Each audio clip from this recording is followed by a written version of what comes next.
oy feleke khayne Deçmalime berker Da ocağıma kır Şuname reşker Baş derdi grane Ve dermane Xanım aleme bsermeda xelyane Kala pireme zarokeme dev babeme dibindamane Oy feleke khayne Oy teçmalime berker Şevay şev çay sizey Bandakime dengemin oy Kes neyzey Bedene cansız et Bina kadar medyane Şevay sarey Hadi güzel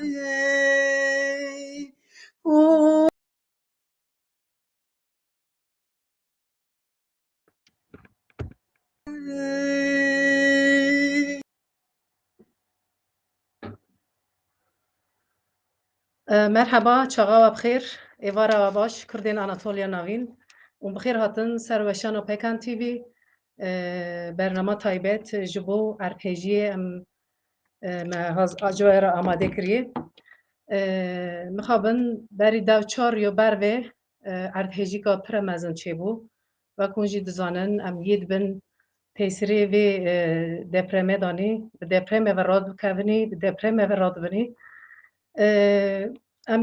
امگیست که پر باندور کرنی مهیرو برنامه که جبو ارهجی آماده کری از او حواله خی فیگن جوارا پیشکشوانی بکنی نیوان ما پر قیمت هنه اره تماشوان هجا نیوان دلال بین بخیر هاتن سر اکرانامه جارک کدن ام برانه لمالا وب نیوانن تب نیوان خیلی پر برومت لسر ارتهجاندن ام تب هف انالیز بکن ام مافی مقدورا و مقدور نهات چه درمه دانه لبوی پروژا پیکانه کو هر کسی داری خج مقدورا را وکه عمل سربان بخفن و بنرخینن جار کدن بخیرات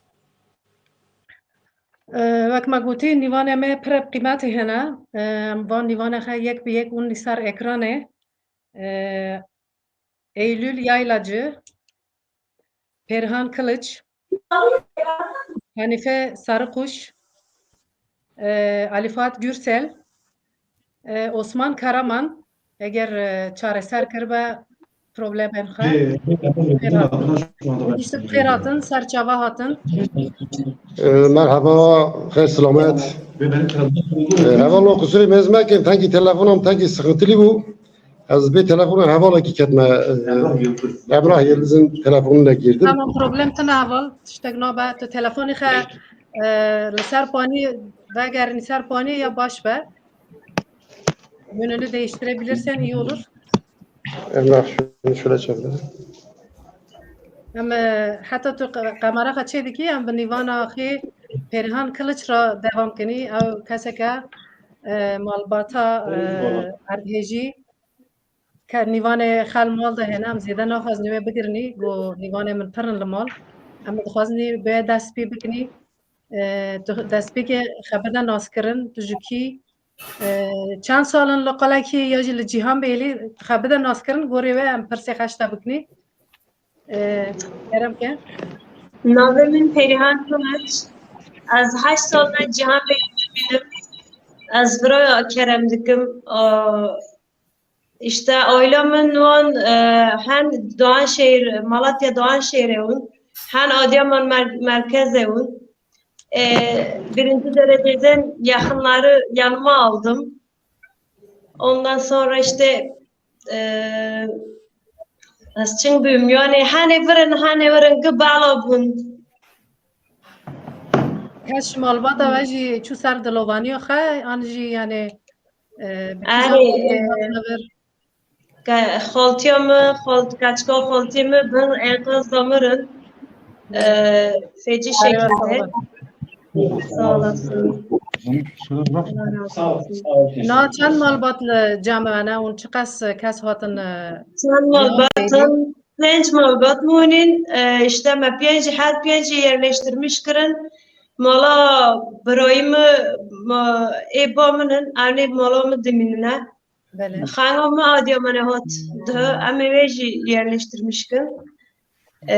Yani acı destegi Eylül abla, Hanife abla, işte Hevale Heja, yani gerçekten bir destegi olan ayakta duruyorum. Size o şekilde anlatayım.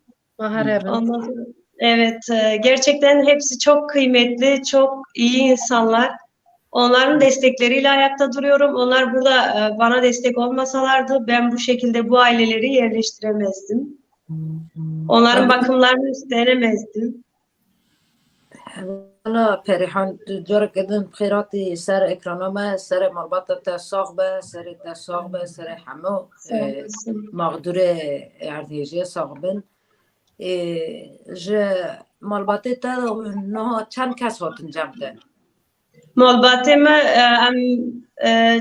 çor hangi mi hotun hangi mi var mı arnot hangi mi mazın not işte buraya mı aile kadani bu mu disavagari şu memleket şu Malatya'dan şehir biz ama aslında Adıyaman'ın ama zuvoçuna Malatya Malatya'dan biz piensonla mürbun نیوی ailemin işte Adıyaman'ın tabi halti hala matwangi Adıyaman'ın hangi birimizi Malatya'dan şehrin han hatın gi perişanın gi avın vallahi perişan bunçun yani te mal hanamon mal havşin xarabun bu şekilde. Yani zarar para merji hana rasti am Zarar para mirin hana hing amin zonna hing ben enkaz dadarna katince hana işte bu hangimi daha Adıyaman'a hatını dugu marik gandime gandiyamana gubhen enkaz damana çoru lek dugu tiya işte anne vara mübara lavabo mübara tuvalete amdi savaran şini hakavın. Ay canım. Ondan sonra de işte anne şimdi hani ifade edemiyor küçük çocuk ya. Log de anne am her nan xabun am di sovarın tek havın ver. Yeter ki mavır darha. İşte 4 günün sonucunda log annesinin kucağında oğlan vefat ediyor. Ondan sonra ekipler oraya ulaşıyor. Bu çok acı verici. Yani böyle şeylere şahit olmak bile hiç güzel bir şey değil. Yani em dizani psikoloji ma yani psikoloji ma per bandur kiriye ki em nizaniyet ben ardhejiye da derketine yek jui ali da hatini yani merov nikane hayal jibke az dizan ma malatay tijin ivana no kasi ke depreme derketin hal ardi ta he dukane jmar tangi qale ardheji bke chehis kirin ve daqiye çırdıkın dukane jmar tangi qale bke Reyhan abla, son olarak Disojibi, sizin desteklerinizle ayaktayım. Hepinize çok teşekkür ediyorum. Siz hepiniz çok kıymetli, çok değerli insanlarsınız. Sizi tanıdığıma da çok memnun oldum. Yani böyle bir toplumun olmasıyla da gurur duyuyorum kesinlikle. Hepiniz sağ olun, var olun. Yani sen de PKK'la bu şeylere başvurdun değil mi? PKK'nın yoluyla, HDP ve PKK yoluyla bu projeye başvurdun. Evet, ben de bu yoldan başvurdum. Desteklerimi de aldım. Çok teşekkür ediyorum. Biz teşekkür ederiz. أولا فرحان جارك إذن سرت تساق بس تبلي بوي وك Haval ki kurup tijmara haval ki uni am veji godar bikini fiken daqe ki أري in haval ka mejmara wari qali artiji bikelo dare. أري. Zanım qal kirin pir zora. لیامد خوازنی که وانا جی ببینی hisse wana jî em jî his bikin yani. Tamam. Evet, kırık ana ablam muvara kısa kısa anlatmış ki artık Tamam. kola Tamam. çıkırsa var. Tamam. Tamam, dama var. Bas. Şuradan sesini kısabilirsin. Şurada senin haberin. Söyle. Merhaba. Merhabalar. iyi akşamlar. Kendini bize biraz tanıtır mısın? Nereden geldin? Hangi şartlarda Tabii geldin? Adıyaman'dan geldim ben de. Adıyaman yani şu an yok olmuş durumda zaten. Hı hı. Hepimiz korkudan öldük. Yüzümüz gözümüz hep yara oldu. Sizin de gördüğünüz gibi. Evet. Yani o yaşadığımız korkuyu nasıl anlatacağımı bilmiyorum. Yani nasıl çıktık o enkazdan, nasıl hani şu an hala hayatta bile yaşıyoruz onu bilmiyorum yani. Ya biz de şoktayız. Yaşadığım korkuyu yani size nasıl anlatsam bilmiyorum. Tu çend saat bana enkaz edemeyi? Enkazda kalmadım ama hani yediğimiz korku da en az onun kadar vardı yani. Evimiz biraz yıkıldı. Sobalarımız, peteklerimiz hepsi üstümüze geldi. Bulaşıklarımız falan işte ne bileyim hani bayağı evimiz hasarlandı. Kendim de kiracıyım, ev sahibim beni evden çıkardı. Hemen aradı ikinci gün evimizi boşaltın diye. Mecbur evi boşaltmak zorunda kaldık. Mağduruz yani perişanız şu an gidecek yerimiz yok. Biz de buraya sığındık hani ablam burada ona sığınmışız şu an. Çok iyi destekçilerinizin olması, şu anda size sahip çıkan birilerinin olması. Biz de Evet. sizin adınıza sevindik. Gerçekten o psikolojiyi biraz anlatarak hissetmek istedik. Çok sağ olun katıldığınız için. Başka söylemek istediğin bir şeyler var mı? Anlatmak istediğin? Yani teşekkür ederim. Bilmiyorum hani hala onun şokundayız inan ki ne desem bilmiyorum. Sanki her anlattığımda sanki o anı yaşıyormuşuz gibi. Yani aç kaldık, susuz kaldık. Çocuklarımız ağladı, anne açız diye. Elimizden bir şey gelmiyor, çaresiziz. Yani ekmek bulup cebime koyuyorum. Hani çocuklarım ağladığı anda onlara verebilmek için yani bilmiyorum çok farklı bir duyguydu. دیساجی اون هاتنه ماله پرهانه اون دیساجی هاتنه کتنه با اول پرهانه دیساجی یعنی پفیجی هم بینی خدا تویش یک بار آلیکار بونی خدا تویش یک مالا خندانی قاپی خشبر وکرنی براستیجی امیدن فضلت در نگرنی herhalde در دور ویجی تسی نه اولا چیدم ذاتي هوالا جمرا قوت نيوان فرن المالي من ما خواستم نيوان kişi gödar bukni. Çok teşekkür ederiz katıldığınız için. Ben teşekkür ederim. Sağ olun. Allah hepinizden razı olsun. Allah herkesin razı olsun. Yani herkes elinden geleni yapıyor gerçekten. Allah hiçbirinizin eksikliğini vermesin. Amin. Amin. İnşallah. İnşallah İç Anadolu Kürtleri sizi sahipsiz bırakmayacaklar. Evlerinin kapılarını açtılar. Evet, İnşallah Allah sizler razı de olsun. memnun kalırsınız. Bizler de üzerimize ne düşüyorsa yapmaya çalışacağız Avrupa'dakiler. PKK olarak tüm desteğimizle yanınızdayız. Çok sağ olun katıldığınız için. Fazla tutmayacağım sizi. Misafirleriniz var biliyorum. Ev çok kalabalıktı ben aradığımda. Evet, ev kalabalık bayağı. Evet, çok sağ olun. Sizi tutmayayım. Tekrar geçmiş olsun. Tekrar başınız sağ olsun. Çok Tekrar sağ olun. görüşmek Allah dileğiyle. razı olsun. Kendinize çok iyi bakın. Katıldığın için de ayrıca çok teşekkür ederiz. Ben teşekkür ederim. Hepiniz sağlıkla kalın.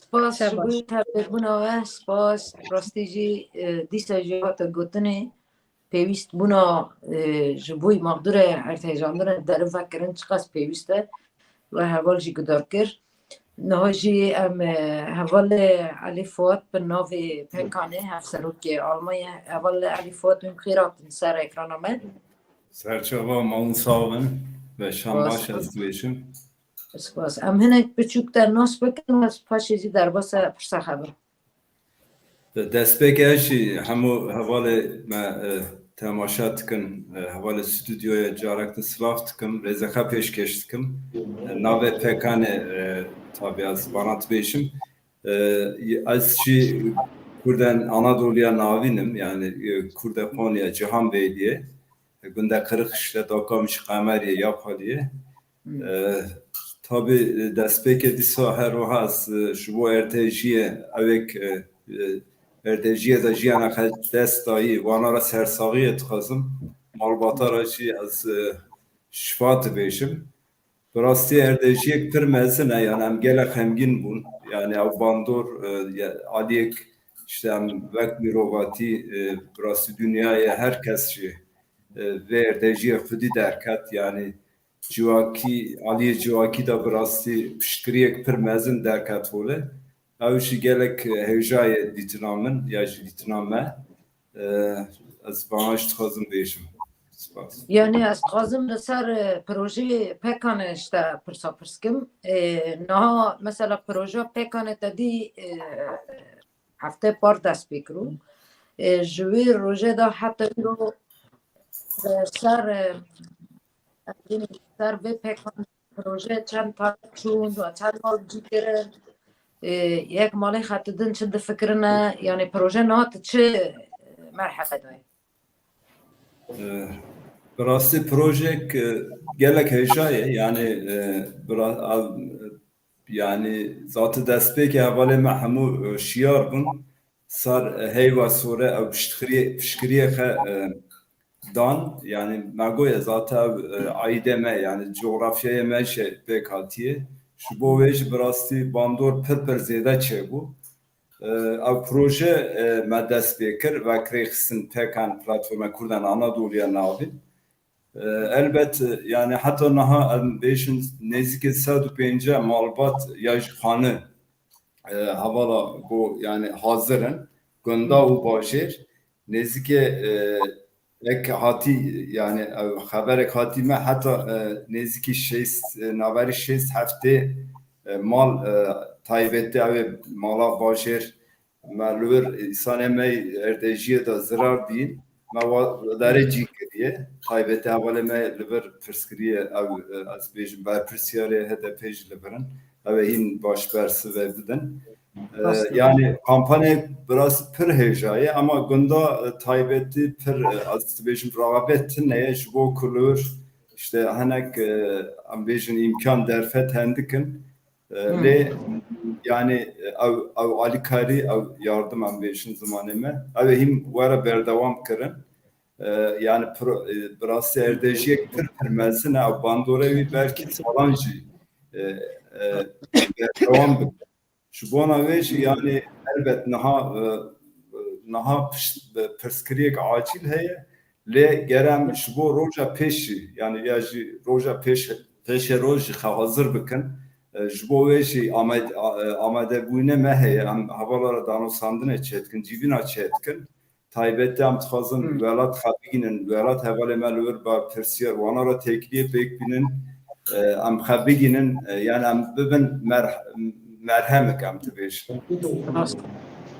Çünkü bence em bibin merhekewan rastî jî pir baş e yani çünkü be damlak ve bile em be mağdurê erdhejandinê re bibin derman en azından yê werin cîkî germe ve en azından yê werin malekê. Eger izne ve heba yani hevalê figen yani bi rastî li vir me dît rolê devlet derkete hole yani ew belkî em bêjin bu afet dike li vir em bizanibin kemasiyê devlete pir zêde ye ya ji berpirsiyariyê hezaran insan mir berpirsiyariya herî mezin ew devlet e yani devletê qirêj e nêzîkî 50,000 kes jiyana xwe ji dest da ew hîn ji bo hilbijartinê ji bo seçimê plan û projeyê xwe pêk dînin ji bo wê jî rastî yani tişte herî pêwîst ew e ku ew rêxistinê sivîl wek ez bêjim pekane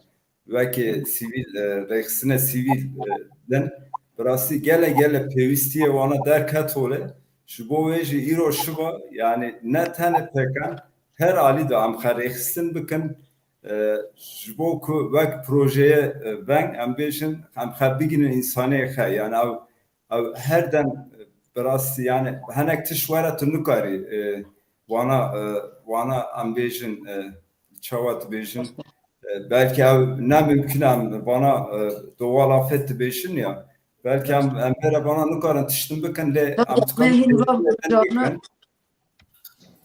böyle. Tabii men var mıcarna hindiya bakfini nivane me gelekene valla min peşkeş bana min çabal çidem. بله اما دیسا وگرنی کک علی فوات فرسمه هین هنه از نه دخوازم ایلول یایلا جی بپرسم دست بکی دخوازنی تا هندک ناس بکنی پشت راجی از بیم فرسمه هنه اما بردام کنی Tamam. Aziz halka doldurmamı, cihan bedi tamamı, vakatım laver azit şalama. Aziz işte bu yıl ailemle işte depremle bir şey oldu. İşte çandik ders marhoti amci bir rol tkri. Ona bacabakni malama işte ihtiyacı var. Mi pahavala ve git evet. Hani bir işi var ona sadece işte ro da çoruna hani sonra hatta şimdi to işemeden tanın sadece hani bir işi meşgul. هر بجیون هر هبن براستی یج دست ما و اما نکن لا اروپا تشکیش دست ما و وارتن اون هر هبن جبرگ ونه هر دیوانن ونه دکانه وانا بیونن تکیلی کون براستی جی جبوی جی و پر پیروز دکنی پرسان منی یکمین از خازم نها ما دست بی که جام مگوت زمانی حقوق زاگونه تنگ زوره مگوام ترکی دن کنی ما ملتی ما فهم بکه جبوی ام پرسه خب ترکی بپرسنی باشتر از باورم از نها bim hukuksal açıdan nasıl bir süreç bekliyor depremzedeleri? Örneğin müteahhitlere dava açma hakları var mı? Suç duyurusunda bulunabilirler mi? Size gelmeden önce nereye kayıt oluyorlar? Herhangi bir yere kayıtları oluyor mu?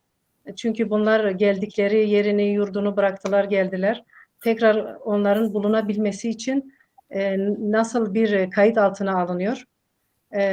Bunları bilmek istiyoruz. Onun dışında da depremzedelerin her biri bir yerlere dağıldı.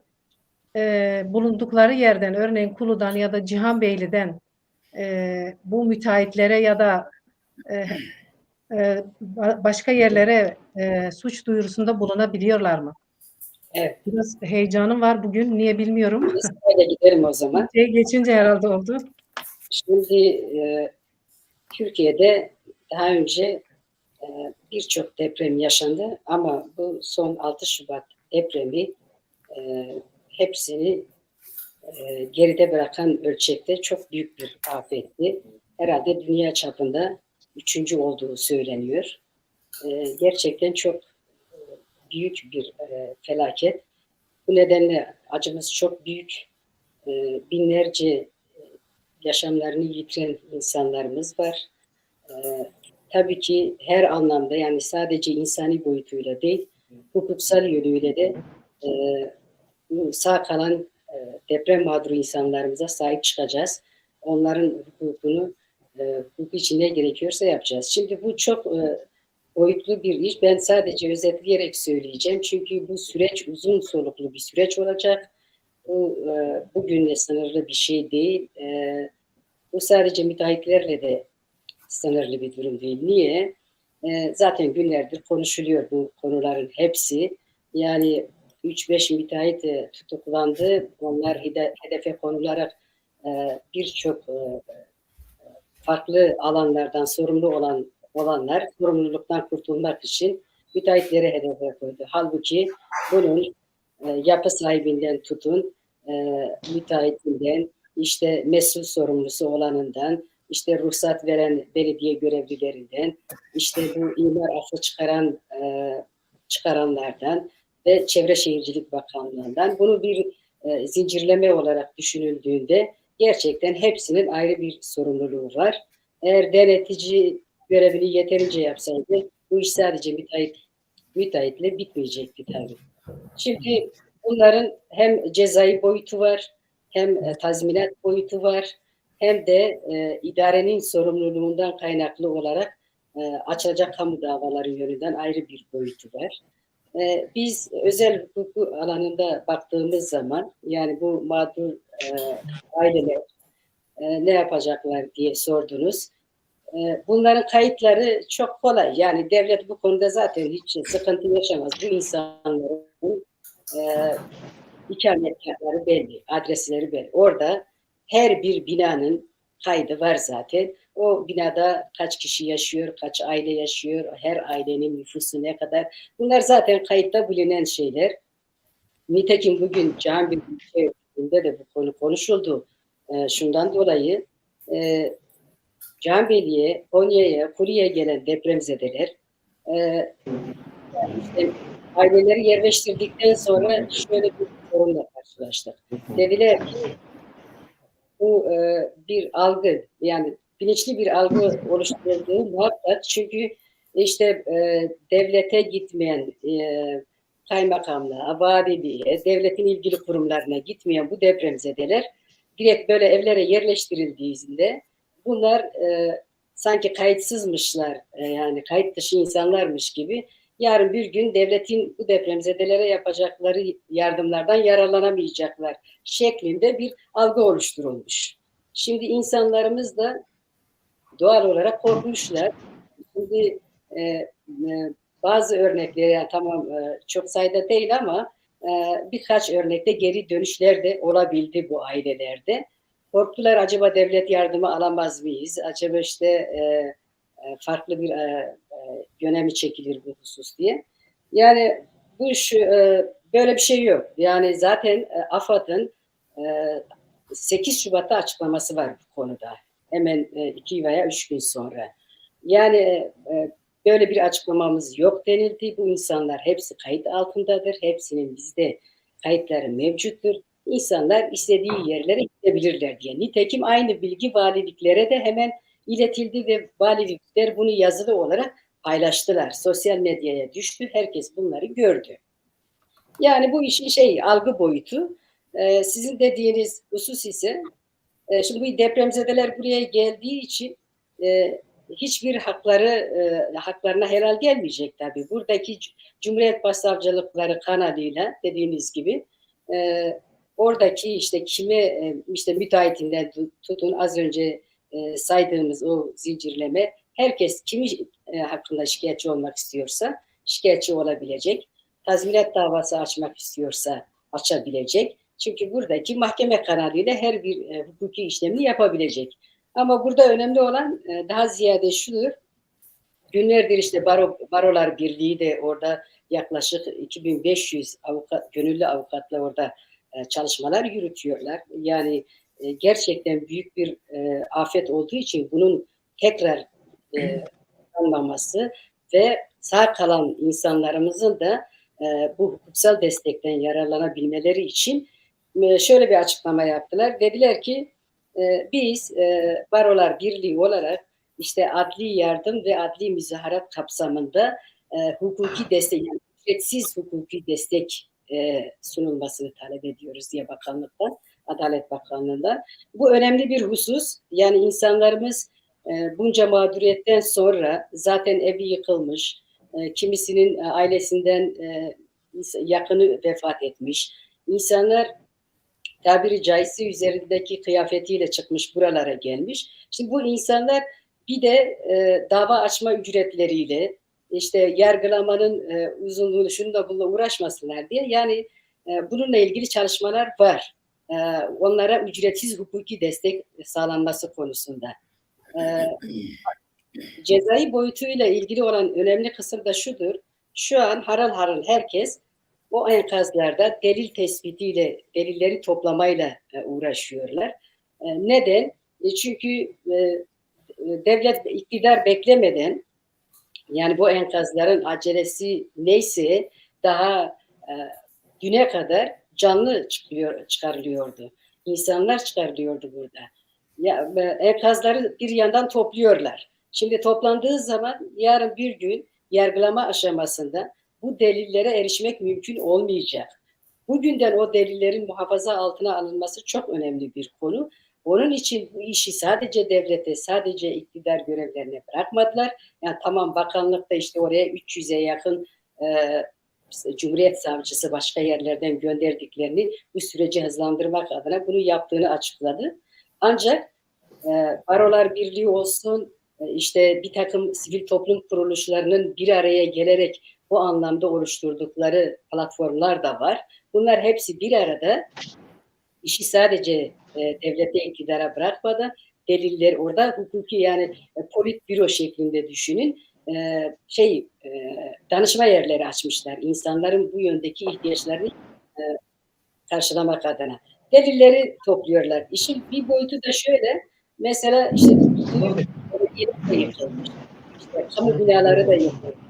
Şimdi bu binaların yapılmasında tamam müteahhite yöneliyor ama işte mesela bu binalara ait ruhsatı olsun, projesi olsun, işte bütün evrakları belediyede mevcut olduğu için belediyede muhakkak belediye görevlileri işte sağ olanlar hali hazırda o görevde devam edenler şöyle bir kaygı içine girmeleri normaldir. Ya kendilerine de bu anlamda bir sorumluluk geleceği endişesiyle o belgeleri, o evrakları yani o delilleri yok etme gibi bir gayret içine de girebilirler. Şimdi de belediyelerde bulunan ve bu binalara ait olan bütün resmi belgelerin şimdiden koruma olması çok önemlidir. Bu da önemli bir çalışmadır. Duyduğumuza göre bu da işte yine sivil toplum kuruluşları, yine Barolar Birliği yönde bir nebze olsun giderilmeye çalışılıyor. Bunun yanında bir de şu var, yani sadece binaların yapımından sorumlu olan kişilerden ziyade yani onun yanında işte hepimiz duyduk, ilk 2 gün boyunca devlet orada yoktu dediler herkes. Devlet orada yoktu ve devletin gecikmesiyle ilk 2 günde binlerce insan yaşamını yitirdi. Bunu artık herkes kabul ediyor. Günlerdir de tartışılıyor. Şimdi ceza kanununda ayrıca şöyle bir suç da var. Yani ihmal nedeniyle ölüme sebebiyet vermek ayrı bir suç olarak böyle bir suç da var. Yani bir takım devlet kurumlarının zamanında müdahalesini yerine getirmemesi, yapmaması ve gecikmesinden kaynaklı olarak binlerce insan ölümüne sebebiyet verilmiş ise bu insanların ihmali veyahut da görevini kötüye kullanmaktan kaynaklı olarak ayrıca suç duyurusunda bulunabilir. Yani bu sorumlu grubunu genişletmek çok mümkün. Mesela idarede tam yargı davaları dediğimiz bir dava türü var. İdarenin kusurundan kaynaklı olan dava türleridir bunlar. Bu da yine aynı şekilde bu depremin meydana gelmesinde idarenin bir kusurunun tespiti halinde idarede bundan sorumlu olacaktır. Yani mesela Hatay'da şöyle bir şey söylendi. Yani işte bu yapılar yapılırken bu fay hattının üzerine yapılmış binalar var. Onları biliyoruz. Ama ayrıca Hatay'da, Antakya'da mesela zemin etüdü dahi yapılmadığını söylediler. Zemin etüdü bile yapılmadan binaların yapıldığı söylendi. Bu ayrı bir mevzu. İkincisi şu, kamunun yine sorumluluğu. Şimdi 99 depreminden dolayı biliyorsunuz bizim oradan bir deneyimimiz var.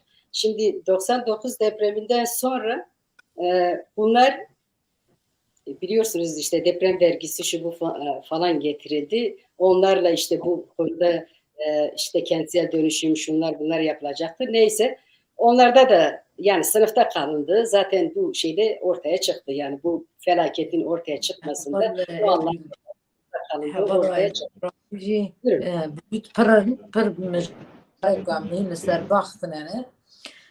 tabii ve kısmen onun zaman hiç unebinin zaman personaj yani افسروكا HDP ya Cihan Bilil Başkanı evvel Hanife önce bخير hatın ser ekrana mı? خير سلامات. والله حنيفة هناك يا ناس بكني تماشا ماجي وناس بكن ام باشي جي برسي خير جو عزيز خالكم halka dondurma Gölyazı'ma. Şu an HDP ilçe eş başkan, kadın eş başkanıyım. Halen görevim devam etmekte. İşte çalışmalarımıza devam ediyoruz. Eylül arkadaş, Osman arkadaşlarla beraber. Rasçaka Karmancı yıkıp. Eri. Kurdiyor ya boş ver. Kerem ki abone. Tamam. Vallahi yani amelavi dare çalışmıyor. Havalı ve beraber tıkını sorun ama hani pırsın az cevap bedem.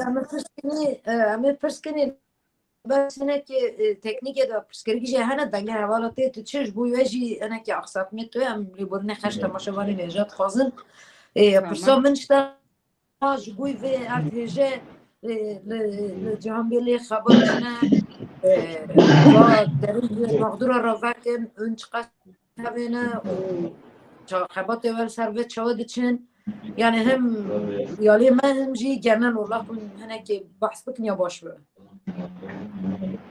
Vallahi işte rokak deprem bu ijar da isane may koydu ma havala havi dare var.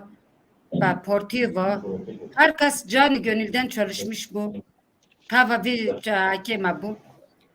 Ma nivana ma otura ma Almancı ma Avrupacı ma ki jamara telefon kırın işte mala hava madon. Kopya haja mara vakırın. Dari hava kırın havala mak jibin depreme de moyun hoten ja ailene ro.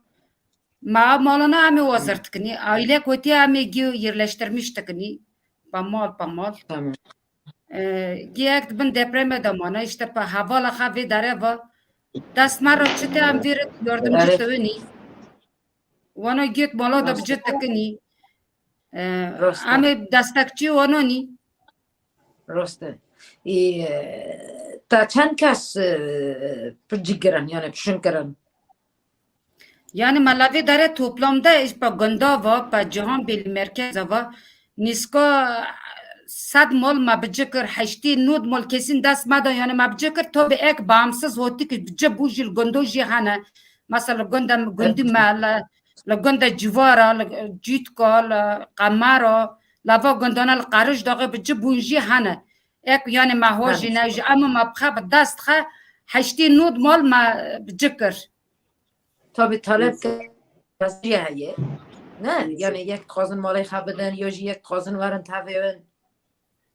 Tabi ek mesela Avrupacı ma Almancı ma laye dare Avrupacı ma gö jamara telefon kırın naxo mala mi wazırın ben mala mawazır kın havala mak ja darno da hoti ben pajibkın ben depreme de moyin işte ek hoti ve dare nivana makın am destekçi wanoni pa mol jon kham pşpaza wanoni havala ma gö bamar yani soni may ve dare gö bamara var got naxtarek teslim makırın ma malına gö wazır kırın ma bagi pırın bıcık kırın matmala da işte amji paşin işte havalı olarak örgütlü olarak ami tarni tamana ihtiyacı ona gidermiştik ni la ona da person işte ihtiyacını ona am pazevani la vedare hem havala ma vedare hem isoni ma vedare Almancı hem parti olarak HDP ilçe örgütü olarak ami pazevanoni Raste.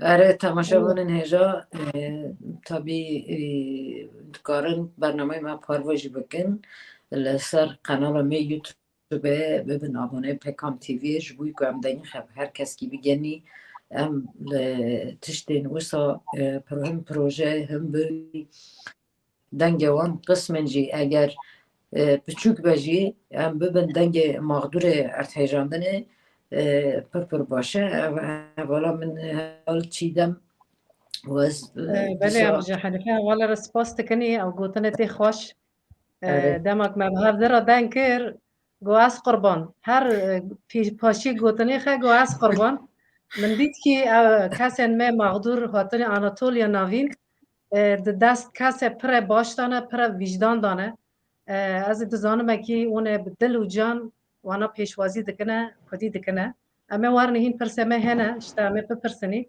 لین ها هم کاک عثمان هایننی ویجی خبات کی مزن چو لکردی لدرنگ ارهیجی پیکاتی بدل و جان جوان را آلی کاری کر هم تخوازنی دست پیکی وی ناس بکنی پشت راجی هم بپرسنی تو چنگ چوی بکجان ریه چوی یعنی بکیجان فکر هات بیراتت چوی حوالا را کسند اردهیجی دماینی تعالی کاری کر. Kerem. Burada saygıyla selamlıyorum bütün arkadaşları. Pekan ailesine teşekkür ediyorum. Ben daha önce bir iki gün depremde bir iki gün önce Cihan Bey'le çalışmalarımız oldu. Gereken yardımları topladı, gereken aldık arkadaşlar, Avrupa'daki arkadaşların desteğiyle, buradaki insanların desteğiyle hepsi ayrı ayrı teşekkür ediyorum. Hepsi de çok iyi bir şekilde çalışmaları oldu. Teşekkür ederim. Allah razı olsun herkeste de. Biz en son Hüseyin arkadaşım beni aradı. Benim Hüseyin biraz arkadaşımla tanıyabilir beraber. miyiz Osman arkadaş? Ben Sen kendimi de tanıdım. kimsin, nerelisin, kendim de- kaç yıldır Anatolia'nın abinde yaşıyorsun? Biraz tanıtırsan insanlara Ben, Kürtçelerimizi biraz evet. farklı herhalde. Ben aslen Ağrılıyım. Ağrı Taşlıçay Pileki aşiretinin 89'da Canbeyli'ye geldim. 89'da beri Canbeyli'deyiz. Canbeyli'de kendi yemek firmam var. Şu anda devam ediyoruz. Aynı zamanda kendim de HDP'de bir dönem yardımcılık yaptım. Bir dönem işte yöneticilik yaptım. Çalışmalarımız oldu. Hala da çalışmalarımız devam ediyor arkadaşlarla. Gereken Eylül arkadaş olsun, Hanife arkadaş olsun, Halil Kadri olsun, yönetici arkadaşlarımız olsun. Hepsine de ayrı ayrı teşekkür ediyorum. Herkes de iyi bir şekilde çalışmaları devam ediyor. Biz Hüseyin arkadaşımla, Gölyazılı Hüseyin diye bir arkadaşımla beraber biz Hatay'a yol aldık. Ve Hatay'a gittiğimizde sabah vardık Hatay'a zaten. Evet. Hatay'da gerçekten işler acısıydı. Yani biz oraya vardığımızda o cenazeleri gördüğümüzde, o yıkıntı binaları gördüğümüzde, enkazları gördüğümüzde ne yapacağımızı şaştık. En sonunda oralarda da merkezde de diyebilirim bir gün çıkamadık. Yani her taraf cenazeler vardı, her taraf yıkık vardı. Çalışma diye bir şey yoktu zaten. Biz gittiğimizde de çalışma yoktu. En sonunda yer bulamadık. Samandağ'ın muhtarıyla temasa geçtik. Samandağ'ın muhtarı zaten dedi ki arkadaşlar buraya hiçbir yardım gelmemiş. Biz dedik ki bir şeyin konumu at bize. İnternette de çalışmıyordu. En sonunda aradım dedim belli bir yer söyle bize biz oraya gelelim muhtara. En sonunda Deniz Karakolu diye bir karakol vardı yolun kenarında. Ana yolun kenarında. Muhtar geldi bizi orada aldı. Aldı biz Samandağ'a gittik. Orada gittik. Gerçekten oradaki halk perişan. Orada diyebilirim 100 tane apartman yerle bir olmuş. Enkazın altında daha hala insanlar. Hiçbir yardım yok. Yani birinci gün yardımı biz götürdük oraya. Henüz daha herhangi bir yardım, devlet birimleri hiçbir tanesi yardım gelmemiş oraya. Biz çadırlarımızı kurduk. Tabii ki çadırları o gün kurduk. Ertesi günü çıkarttım. 5000 kişilik çorba çıkarttım. Sıcak çorba. Sabahleyin dağıttık. Çorbalarımızı dağıttık. Akşamda 2 çeşit yemek, sıcak yemekleri dağıttık. Adamlar çok memnun kaldılar. Tabii ki dünyaları başına yıkılmış. Geliyorlar onlarla beraber ağlıyoruz. Onlarla beraber işte yaralarını merhem olmaya çalışıyoruz. Sonunda tırları bize doğru yönlendirdik artık. Gelen tırları falan işte ulaşmaya çalıştık. Bize doğru yönlendirdik. Geldik ondan sonra bize lazım olan erzakları, yemek yapacağımız erzakları kendimize aldık. Öbür erzakları düzenli bir şekilde halka dağıttık. Yani halk bayağı memnun oldu. Evet acımız büyük ama açlık da zor. Gerçekten açlık da zor. Bu insanlara 5 gün süreyle biz sıcak yemek verdik. Gelen yardımları düzenli bir şekilde dağıttık. Çok da Yani orada organizasyonu bir şekilde siz sağladınız. Siz biz sağladık evet. Yani sizi Aynen. orada organize edecek, yönlendirecek kimse yoktu. Hayır Siz daha orada organizasyonda yardımcı olmaya çalıştınız. Sadece muhtar bize yardımcı oldu. Yani muhtar bize yardımcı oldu. Zaten muhtarı da Allah rahmet eylesin. Ölenleri Allah'tan rahmet, kalanlara acı şifa diliyorum. Herkeste de Allah razı olsun her tarafta yardım gelmeye başladı. Biz herhangi bir devlet biriminin yardımıyla biz oraya gitmedik. Bizim Kendi parti isyanı. zaten yönlendirdi bizi. Tabii ki yönlendirdi bizi. Zaten bir gün önce biz partinin malzemeleri falan taşıdık. Bayağı tırlarla malzeme falan yükledik. Tabii arkadaşların desteğiyle. Biz orada kendi çabalarımızla düzeni kurduk orada. Oradaki halka yardımcı olduk. Ama henüz oradaki enkazların hiçbir tanesi çalışma görmedik. Son geleceğimiz 2 gün önce bir çalışma oldu bir binada sadece.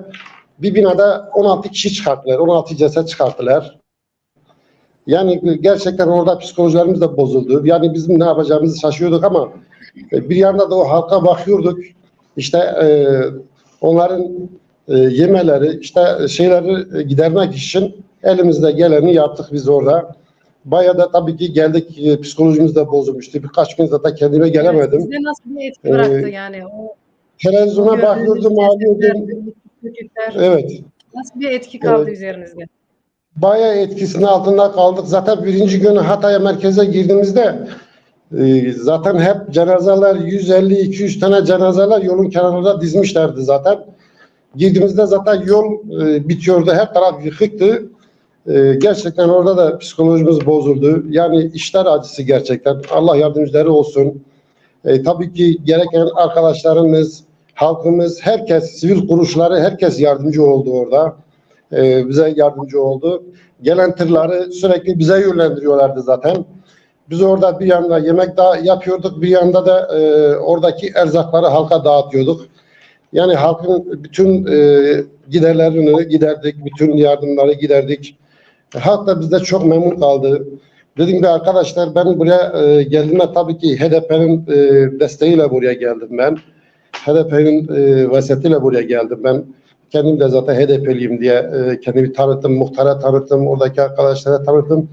Hepsi de çok memnun kaldılar. Hepsi de Allah razı olsun bin kere. Biz geldiğimiz günde oradaki halk arkamızdan ağlamaya başladı. Siz gittikten sonra kim bize bakacak? Dedik ya arkadaşlar zaten biz arkadaşları ayırladık. Onlar gelecek, biz gideceğiz. Yani gerçekten işler acısıydı. Zaten devlet birimleri kesinlikle orada kimse yoktu. Ben 5 günün içerisinde orada kaldım. 5 günün içerisinde bir tane devlet birimini görmedim. Yardımı görmedim. Hep tabii halkta gelirdi, sivil kuruluşlara da gelirdi yardıma. Orada düzenli bir şekilde biz de dağıtıyorduk. Tabii ki işler acısı. Allah kimsenin başına vermesin. Gerçekten zor bir durum. Zor, gerçekten zor bir durum.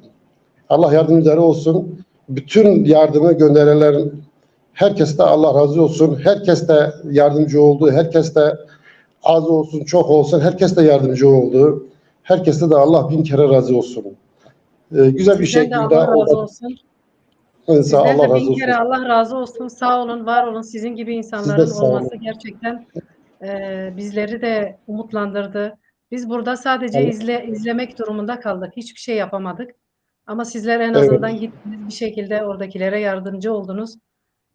O da çok onur verici bir şey. Eminim sizinle konuşurken geceleri uyuyamıyorum demiştiniz. Ben de çok etkilendim bu sözünüzden. Işık olmadan son birkaç gündür uyuyamıyorum dediniz. Gerçekten Aynen. ben o depremin altında çıkan insanları şu anda düşünemiyorum. Hangi psikoloji, hangi ruh halleri var. Gerçekten tahmin etmek zor. Biz biraz mesaj mı okuyalım reji? Arkadaşlar da biraz dinlesinler. Ahmet Gezer yazmış. Pekan Orta Anadolu Kürtleri, Kürt ve Türk halkları depremde seferber oldular. Malava Avaba demiş. Gelex Bas. Yavuz Eken Guti, sevgili Ali Fuat Çevlik, bu arada bireysel çalışma yapan fakat HDP adına yayın yapan bazı şahıslar var. Kendilerini ön plana çıkaranları HDP'ye yönlendirirseniz daha sağlıklı ve örgütlü bir şekilde yapılır. Değilse evini açan halkımızın kimlerin evlerinde kaldığını bilmek gibi bir hakları vardır. Beko Brusk selamlar, saygılar. Yayınınızı gönülden kutluyorum ve güzelce el ele verip kucak açıp bizim insanları ağırlamak, inan ki üzülerek yazıyorum. Yusuf Büyüksarıguti depremde ailelerini kaybeden çocukların İstanbul'daki cemaatlere götürüp teslim edilmeleri herhalde edilmişler. Gönüllü avukatlar bundan haberleri var mı? Varsa hukuki süreç başlatılacak mı? Çünkü o çocukların emin ellerde olmadığını herkes biliyor. Bunu Eylül arkadaş cevaplarsa biraz daha mesaj okuyalım. Varsa soruları alalım. Yok sanırım. Biz Feridun Akarsu Evarbaş, devletin samimiyeti konusunda ne düşünüyorsunuz? Örneğin devlet askerini neden 5 gün sonra sahaya sürdü demiş. Var mı başka soru? Yoksa yok herhalde. Yoksa Ömer Faruk Hatipoğlu'nun depremle ilgili bir şiiri vardı. Çok duygulu yazmış ve okumuş. Hep birlikte onu dinleyelim. Hazır mı Reji?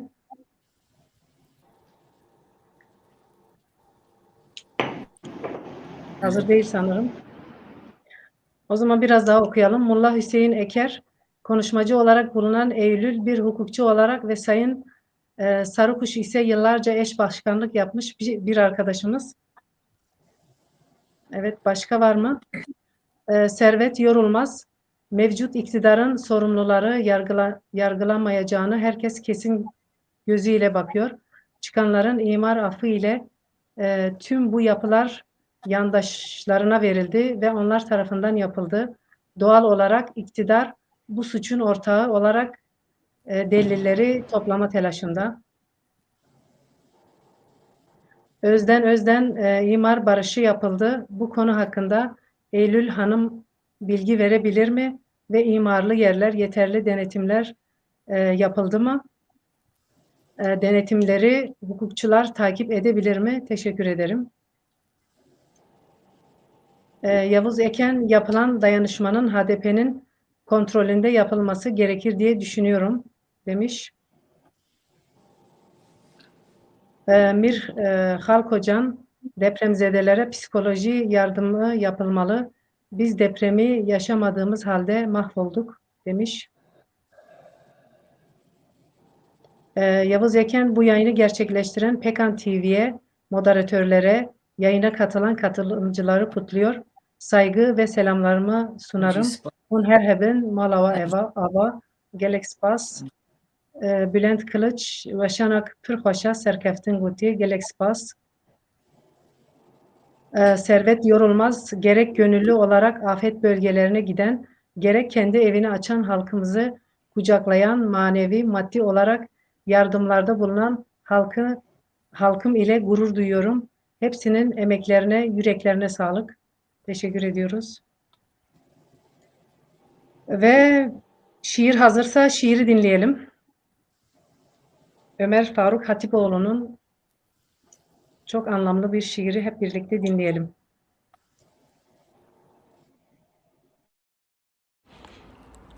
Çadırvan. Çadırdan soğuksun muktedir. Çadırdan daha çürüksün. Yakıcısın, yanmaz için. İçin taş, dışın demir. Pürmüz tutulsa yanmazsın. Çadırdan soba borusu çıkmış. Çaputtan bir kapı çaputta. Mevsim öyle zehir zemheri yer altına işlemiş kış. Don var bulutta. Bu çaput çocuğa evdir ıslakken, bu çadır yanarsa kefen. Kar yağıyor çocukların tenine. Şahım, şiir değil söylediğim. Bak, bir çadır çatılmış gözlere zehir, bir çadır içinde kahır. Kar diyorum hani kışın yağar, geceleri ayaz olan mevsimde. Mevsim o mevsim, uyku dışarıda kalmış. Uyunur mu? Uyusan rüya donar, pencereden uzanan el sarkıttır. 3 çocuktan hangisinedir bağır? Hangisini alır bir koyun? Ateşi üşüten nasıl ısıtır ellerini 3 çocuğun?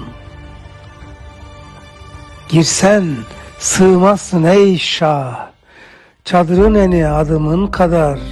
Bir çadıra 5 nüfus, bir de kar, bir de ayaz, yatak yorgan nasıl sığar?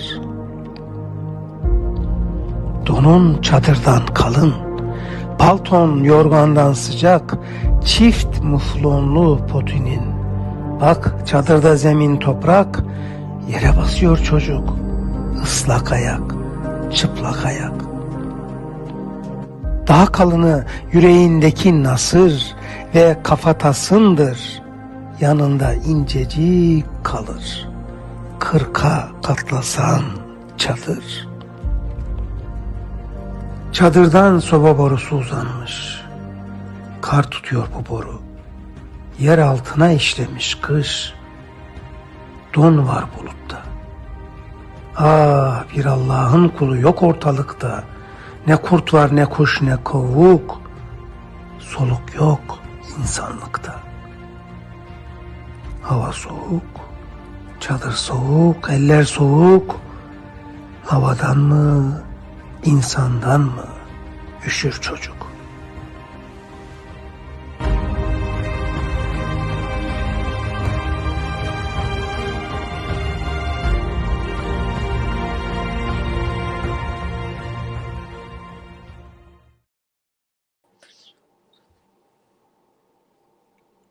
Em ji bo helbesta Ömer Faruk Hatipoğlu pir spas dikinî, dengê dilê te sax ve dibênî. Pigen Yani ez vamı rast peki. helbeste ke pır xoşe ez vamı dengem te Dengê te tê belê. yani cara kedin em ji bu helbestvan Ömer Hatipolo spas dikini brostîjî helbeste ke pır xoş bû. Tabii ez vê dixwazim tekrar bikim bername belav bike dengê me herkes kî bige yek mala xe henî mala xe valanî bida deriyê xe ji maqdurê ertêjandinê re vekin dengê me herkes kî bige em çiqas ve maqdura re bibin alîkar biçûk be jî ji wan re feyde bike tedî nîvanê me giyojanî ziman dewlet dereng geçtiye mağdura dereng alîkarkiriye belkî pir dera jî hîntê geçtiye bi vî avayî jî em ê bernameyê xwe devam bikinê hevala çîdem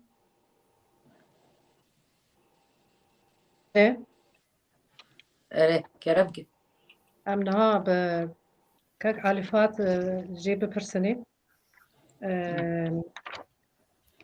Ve kampanya pêkanê ve çend kesa dest pê kir, heta kengê kampanyayê berdewam bike.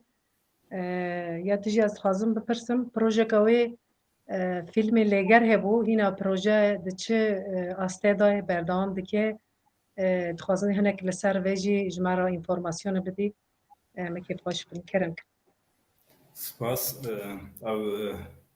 yani pekan hevalê me hemû ji hundir dane tabii em me komisyonik ava kiribû 5 kesine ama hevalê me taybetî yani em 6 welata me xe sazî kiriye rêxistin bûyînî ji bona ve yani aslında her heval ji hundir daye lê yani komisyonik me taybet heye em ser vê komisyona bir karî meşandî didin her waha dîsa em Cihan Beyliye, Qulûye, Balayê yani Kurdan Anadolu'ya navîn li ku dijîn em xwe digînin wana sar wana em tevev hevkariyê dikin vî karî meşandî didin. Tabii ji bo fîlmê jî ez ê hinek tişta bêjim lê berî fîlmê ez dixwazim hevalê me Yavuz Eken pirs kiribû eger müsaade ve hebe ez bersivê wê bidim. Yavuz arkadaşın Türkiye versiye bidim him baş beşim süperçi Türkiye atiye. Şimdi bazı bireysel çalışmalar var. Çok önemli yani bu tespit. Biz de bunu duyuyoruz. ve bu bireysel çalışmalarda son derece sorumsuzca hareket ediliyor ve bunların getirisi de olmuyor. Daha çok zarar veriyor, daha çok bir güven zedelenmesine yol açıyor. Bu çerçevede bu çalışmalar mutlaka örgütlü yapılmasından yanayız. Yani bu bizim güvendiğimiz kurumlar var. İşte Osman arkadaş demin dedi, Hatay'a gittik HDP adına, orada çalışma yürüttük, çorba dağıttık. Dolayısıyla bizim gerçekliğimiz bu. Yani bu depremin sorumlusu bir kere doğal bir afet, 7 kilometre yerin altında, belki önlenemez ama yapılabilecek şeyler vardı. Dolayısıyla devlet, bu demin imar affıyla ilgili de bir soru geldi. Sanıyorum Eylül arkadaş ona cevap verir. Ama gerçekten yani bu 3 yıl önce örneğin Garo Paylan'ın sosyal medyada o döneme imar affına ilişkin tespitleri var. Yani son derece trajik bir durum yaşıyoruz. 15 milyona yakın kişiye etkileyen bir deprem var. Resmi rakamlar 40 binin üzerinde ölü söylüyor. Bu ölü sayısı da çok çok fazla. Yani bu cenazelere, geride kalanlara saygısızlık da yapılıyor. Birden böyle çalışmalar başlatıldı. Bunlar seçime yönelik bir çalışma. AKP, MHP faşist rejimi adeta toplumla alay eder gibi bir avuç müteahhitle ya da birkaç kişiyi sorumlu tutarak bu işin içinden çıkmaya çalışıyor. Bu çerçevede elbette ki yardımlarla, dayanışmayla ilgili bölüm çok önemli. Ama asıl önemli olan bundan sonraki süreçte toplumumuzun bu örgütlü çalışmaya ağırlık vermesi, bunları teşhir etmesi, bunların önüne geçmesi. Bu bireysel çalışmalarda biraz böyle ranta dayalı, kendisini konuşturmaya dayalı bir çalışma. Dolayısıyla gerçekten onların vicdanlarına sesleniyorum. Doğru değil yaptıkları. Elbette mutlaka PKK'la da yapsınlar demiyoruz. HDP ile de yapsınlar demiyoruz. Ama bir kurum kursunlar. İşte Ahbap diye bir Haluk Levent'in kurduğu bir çalışma mesela kurumu var. Ve bu insan bile tek başına çalışma yürütmüyor. Bir kurum oluşturmuş Ahbap diye. Demiyor Haluk Levent Dolayısıyla bence bu çok önemli. Bu bireysel çalışmalarda mesela ben bir örnek vermek istiyorum. Bir tane aile gelip Ömer Anlı'ya yerleştiriliyor. Bir kişi tarafından ve kaymakam müdahale ediyor. O aileyi oradan alıp götürüyor ve bunu yerleştiren insan hiçbir çaba içerisine girmiyor, sorgulamıyor. Yani niye siz bu aileyi oradan alıyorsunuz? Biz bu deprem mağduru insanlara yardım etmek istiyoruz. Dolayısıyla bunun karşısına durmak gerekiyor. Çünkü çalışma böyle bir şey. Yani biraz böyle sonucu olmayan, ikisi de olmayan, yaptırım gücü de olmayan bir çalışma biçimi. Bu açıdan çok önemli. Ben az evvel ser filme kurtayı. Film hinde yani sosyal medya mehin berana kiriye. Mesela bu esenema plan sazı kır bu hafta peşi istikladen yaşı manciyeme ama ma iptal kır bu deji çebu am graniyetinin bir karihe bu işi avehin ame bejin makdum aden ame bir filmi sinemaya nişanlıdan ama sosyal medya, sar YouTube'a, işte sar sosyal medyaya beraber bakın. Yani film, jibrasi filmik pır başmış. Bu kurdan Anadolu'ya namin cara aviliye cara sıfte filmik ben hatiye çekirin.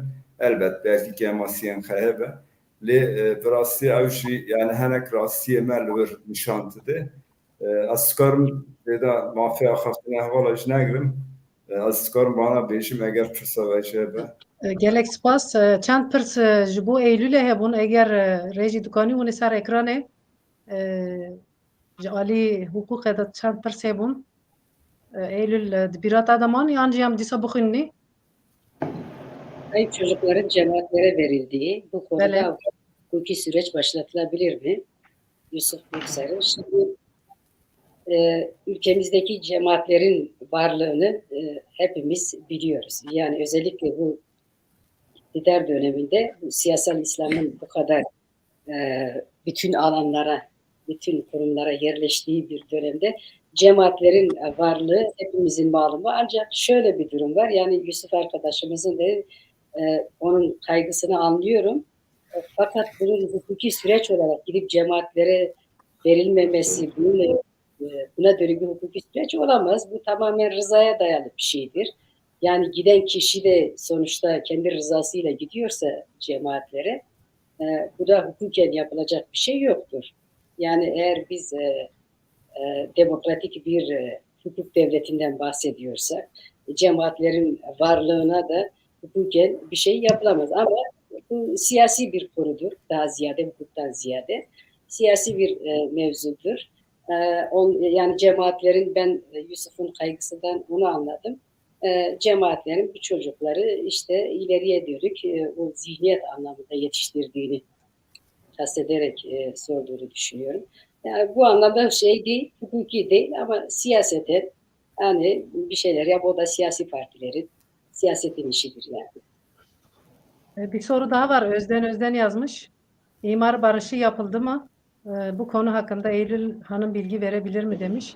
İmarlı yerler yeterli denetimler yapıldı mı? Yani Denetimleri hukukçular takip eder mi diye sormuş. İmar barışından kasıt bu imar affını kastediyor sanırım. Yani zaten bugün çokça gündemde olan bir konu ve bugün bu depremin bu kadar büyük ölçekte olmasının ana sebeplerinden biri de işte bu imar affı meselesidir. Bu depremden sonra özellikle işte televizyonlarda çokça sık verilmeye başlandı. Bu Cumhurbaşkanı'nın bu depremin olduğu 10 ile dönük özellikle işte Urfa'da işte mitingde söylediği işte atıyorum mesela rakam aklımda değil ama 300.000 metrekare yeri imara açtı. İşte Antep'te 250.000 metrekare şu kadar alanı imara açtık gibi. Yani bunlar o dönem için tamamen seçim yatırımı olarak yapılmış olan işte müteahhitlere fazla alan açmak, insanlara işte sizleri konut sahibi yapacağız. İşte bu bir seçim çalışması olarak yapıldı ama bugün işte sonuçlarını görüyoruz. Yani zemin etütleri yapılmadan o fay hatlarının yerinin tespiti, halbuki bunlar hepsi AFAD'ın elinde olan bilgiler, mevcut bilgiler ama buna rağmen hiç bunlar dikkate alınmadan imar barışı diye bir şey getirdiler. Halkta, insanlarımızda işte konut sahibi olacağız. Müteahhitler de daha çok alana inşaatlar yapacağız şeyle. Yani herkes bir rant peşinde koştu ama kimse bugünü düşünmedi. Bugün işte o konutların da hiçbir önemi kalmadı yani. Bir soru daha var. Servet Yorulmaz yollamış. Bağımsız denetleme ekipleri kurulacak mı? Böyle bir çalışma yapılabilir mi demiş. Şimdi şöyle yani eğer biz gerçekten bir hukuk devletinde, gerçekten demokratik bir hukuk devletinde yani kanunların işlendiği bir devlette olsaydı doğru, neden olmaz? Yani bu gönül istediği şeydir. Ancak yani şimdi Barolar Birliği'nde bile şöyle bir durum var. Bu iktidar ne yazık ki baroları bile ikiye ayırdı. Şu an yani İstanbul'da ya bütün illerde tek bir baro varken sonradan çıkardıkları bir yasa ile işte sayıları 5.000'ün üzerinde avukat olan illerde ikinci baro açtılar. Ve herkes biliyor bu baroların niçin açıldığını. Kendilerine çalışan, kendi yandaşları olan hukukçuları, avukatları o barolarca ve bütün o işleri o tarafa taşıyor. Yani yargıyı yönlendirme, yargıyı kontrol altında tutma, avukatları o tarafa kanalize etme. Yani amaç buydu. Yaptılar. Şimdi avukatlar bireysel olarak ya da bir takım sivil toplum kuruluşları çatısı altında gelip de bağımsız denetimi böyle bir iktidar döneminde, hukukun işlemediği bir dönemde, böyle bir denetim imkanı verilmeyen bir dönemde nasıl yapabilirler? Yani böyle bir imkan yok ne yazık ki. Bunu da herkes biliyor. Keşke olsaydı. Olmadığı için de işte tamamen hani olan bizim kız misali denetleyen de kendileri, yapan, uygulayan da kendileri, hepsi kendileri işte halk böyle ne yazık ki seyirci durumda kaldı. Yani bir soru daha var. Mehmet Bozdağ yollamış. Avrupa'daki insanlarımız evlerini, bilgisini neden pek anda toplanmadı? Oradan ülkeye, kuruma iletilmesi daha doğru olurdu demiş. Sanırım Ali Fuat arkadaş bunu cevaplayabilir mi ya da bir yorum yapabilir mi? Ya şimdi doğrusu bizimle Hacı Mehmet arkadaş, Bozda arkadaş da buradan selamlıyorum bu vesileyle. Şimdi bizle ilişkili bu ev sahipleri. Dolayısıyla mesela biz 150 tane ev varken esas olarak tabii daha iyi bir koordine oluşturulabilirdi. Ama böyle apansız bir deprem denilir ya, öyle bir şeye yakalandık. O çerçevede esas olarak bu çalışmamızı biz son derece örgütlü hale getirmek istiyoruz. Biraz önce Yavuz arkadaşın sorusu da aslında biraz bunu kucaklayan bir soruydu. Esas olarak biz buradan da bir çağrı yapmış olalım. Bundan sonra özellikle halkımızın bu elbette ki duygudaşlığı çok anlamlı, çok değerli. Bizlerin aracılığıyla yani çünkü bizler bir kurumuz. Burada kendi içimizde denetim mekanizmaları var ve bunu böyle son derece transparent, halka da açık şekilde yapıyoruz. O çerçevede bizim üzerimizden bu çalışmayı bundan sonra katılmak isteyen arkadaşlar yürütebilir. Biz mesela daha önce HDP'nin aile kampanyasına da çok güçlü bir katılım göstermiştik. O dönemde de korona vesilesiyle insanlarımız mağdur olmuştu. İşte bir film ortaya çıkardık. Orta Anadolu Kürtlerinin çalışmasıydı. Dolayısıyla bu toplumsal çalışmaları özgün şekilde yürütmekle beraber bu tür felaketlerde tabii ki dışarıya da bir şekilde insanlarımıza, geldiğimiz coğrafyaya olduğumuz işte bir sorumluluk olarak hissedip acil olarak burada bu kampanyayı başlattık. Bence de son derece önemli. Buradan işte tekrar çağrımı yineleyeyim. Tüm arkadaşlarımız, yani özel olarak şu anda mevcut deprem nedeniyle ama genel olarak PEGAN çerçevesi altındaki çalışmalara mutlaka kendilerini katsınlar. Bu çalışmamızı büyütmemiz gerekiyor. Böyle acil durumlarda ya da başka benzeri umarız olmaz, inşallah olmaz. Dolayısıyla kendimize merhem olabilecek kaynakları da yaratalım. Çalışmamız da esas olarak bu çerçevede yürüyor. Spas. Em jî spas dikinê Hasan Darsel mesajı şandiye ez xwazim ew jî bixwînim. Öncelikle Pekan TV ailesine teşekkür ediyorum. Böylesi hassasiyeti olan bir konuyu sürekli gündem yapması çok önemli. Yine HDP Cihanbeyli İlçe Teşkilatı canla başla çalıştığını biliyoruz. Burada emeği geçen tüm duyarlı, emekçi, yurtsever halkımıza teşekkür ediyorum. Bizden beklentileri nedir ve nasıl yardımcı olabiliriz demiş. Sanırım Eylül arkadaş bunu cevaplamak isteyebilir. Gerçekten yurt dışındaki insanlarımızın desteği bizim için çok önemli. Şunu diyebiliriz, biz bütün gücümüzü onlardan alıyoruz. Bu böyle yani.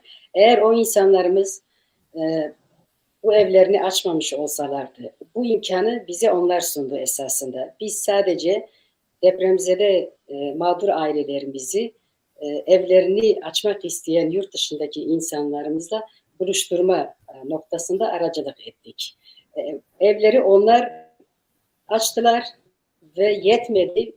Her arayan dedi ki işte bu kışı atlatmaları için en azından bu kışı atlatsınlar. Biz yaza kadar biz zaten işte Avrupacılarımızı biliyorsunuz yazdan yaza izne geliyorlar. O tarihe kadar onların bütün ihtiyaçlarını üstlenmeyi de kabul ettiler. Yani bilmiyorum bu Cihanbeyli'ye özgü bir şey mi? Türkiye'nin dört bir tarafında zaten yardımlar çığ gibi büyüdü. Ama burada da ayrı bir destek sunulması hem bizi çok memnun etti hem o insanları çok memnun etti. Ben onlar adına da insanlarımıza teşekkür etmek istiyorum kendilerine. Yani bizden istediği bir şey var mı diyor. Ya bu süreçten sonra tamam aileleri yerleştiriyoruz. Bu saatten sonra daha da artarak gelmeye devam edeceklerini biliyoruz. Çünkü bu ilk bir 10 gün, 2 hafta içinde işte hala enkazdan cenazesini alamayanlar, hala orayı bırakmak istemeyenler yani tahliye noktalarında çok sıkıntı yaşadıklarını duyuyoruz. Esas enkazlar alındıktan sonra bu dışarıda kalan insanlar daha fazla gelmeye başlayacak. Bu tarihten sonra daha çok gelecekler. Onun için bu destek bununla sınırlı kalmazsa, daha da herkes buna güç katarsa ve bu kışı bitirene kadar bunun maddiyete ne yazık ki Türkiye'de biliyorsunuz paranın alım gücü o kadar düştü. Hayat o kadar pahalı ki Yani bir alışverişi yapmak bile inanın çok büyük bir para. Yani insanlarımız şu an sıcağı sıcağına bu hassasiyetle yardımları yapıyorlar. Belki bir ay sonra aynı yardımı göremeyebiliriz. İşte burada Avrupa'daki insanlarımız devreye giriyor. Eğer bu kışı atlatma sürecinde desteklerini esirgemez bu şekilde devam edebilirsek biz de o insanları buraya getirdiğimiz için mahcup duruma düşmeyiz yani. Tekrar teşekkür ediyorum hepsine. Biz de teşekkür ederiz. Semra Akçakoca yazmış, çalışmalarınızdan dolayı hepinizi tebrik ederim. Size yakışan da budur demiş. Benim bir sorum olacak Eylül Yaylacı'ya. Şu anda yani hazır siz konuşuyorken onu da sorayım. İşe gelmezlerse işten atılırlar. Ya da bu konuda nasıl bir yorum yapabilirsiniz? Bu işe gitmeyen insanların iş sorunları olacak mı? Yoksa ücretli izinli mi sayılacaklar? Nasıl bir süreç çalışan insanlara bekliyor? Evet, yani bunlar tabii ki. Yani şimdi deprem o kadar çok boyutlu bir mevzu ki Evet. yani cezai boyutu ayrı, tazminat ayrı, idare, kamu hukuku ayrı. Bir de bu iş hukukunu ilgilendiren bir boyutu var. Doğru. Bu işçiler ne olacak? Şimdi bunu kısaca yani şimdi işçi eğer hayatını kaybetmiş ise buna kanun tek bir şey söylüyor. İşte ölüm tazminatı dedikleri ailesine yani sağ kalan eşine ve ergin olmayan çocuklarına bir maaş verilebilir diyor. 5 yıllık hizmetinin üstüne çıkmışsa bu işçi diyor 2 maaş verilebilir. Yani kanundaki düzenleme bu. Ama işçi sağsa iş sadece bir hafta şey vermiş. Yani diyor ki bir hafta Çalışamaz. günlük ücretinin yarısını alabilir diyor. Bunu bir haftayla sınırlı tutmuş. Yani şimdi ve üstelik de işin acı tarafı 99 depremi deneyiminden sonra 2023'te bu kanunu yapmışlar. Yani siz bir 99 depremi tecrübesini yaşamışsınız. Oradaki işçilerin, emekçilerin durumunu görmüşsünüz ama ondan sonra bu kanunu yaptığınızda bir haftayla sınırlı tutuyorsunuz. Yani bir haftadan sonra sonuç şöyle değişiyor. İşçi eğer işe dönmek istemezse, ben çalışmak istemiyorum bu psikolojiyle, işte ben kendimi hazır hissetmiyorum, ailemden işte bu kadar kişi kaybettim, evim yıkıldı şunu. Neyse mazeret her ne olursa olsun çalışmadığı zaman haklı bir fesih olarak kabul ediliyor bu. İş akdine haklı bir fesih oluyor ve kıdem tazminatını almaya hak kazanıyor. Tersi olursa yani bir haftası doldu. Mesela sosyal medyaya düştü. Antep'te bir tekstil fabrikası, isim vermeyeyim şimdi, bir tekstil fabrikası tam bir hafta sonra ayın 13'ünde işbaşı yapmaları için işçilere mesaj gönderiyor. Diyor ki çünkü ayın 13'ünde bir haftası dolmuş oluyor. 13 Şubat pazartesi günü diyor işe başlayacak olan işçilere diyor biz 2.000 lira deprem yardımı yapacağız diyor. Salı günü gelecek olanlara diyor deprem yardımı yapılmayacak. Düşünün yani. Bir gün geç gelene deprem yardımı yapılmayacak diyor. Ve şeye dönersek bir hafta izinden sonra işveren haklı sebeple akdi feshedebiliyor. Yani böyle bir şey kurulmuş. Tabii ki bu çok üzücü. Belki de böyle bir afet hiç öngörülemedi onlarca ama yani bunu söylemek aslında yanlış. Öngörülemedi değil. 2020 yılında, bundan sadece 2 sene önce Jeoloji Mühendisleri Odası açıklama yapmış. Maraş'ta büyük fay hattının varlığından dolayı Maraş'ta böyle bir deprem beklendiği söylenmiş, rapor edilmiş yani. Hemen ertesi yıl 2021'de İl Afet Riski Komisyonu diyeyim artık tam ismini çıkaramadım. Onlar da rapor düzenlemiş. Onlar da aynı şekilde büyük bir depremin öngörüldüğünü söylemişler. Ve buna rağmen inşaatlar yapılmaya devam edilmiş. O evler, o rezistanlar yapılmaya devam edilmiş. Zaten duymuşsunuzdur. İşte o 950 kişinin yaşadığı o büyük rezistanslar sadece 50 kişinin sağ çıktığı söyleniyor. Yani durum bundan ibaret. Teşekkür ediyoruz. Çok fazla sorular var. Hepsini tek tek soramıyoruz. Yayınımız gerçekten de bir saati de geçti. Figen, sen sormak istediğin bir şey var mı? Figen, sesin yok. Denk tane Figen.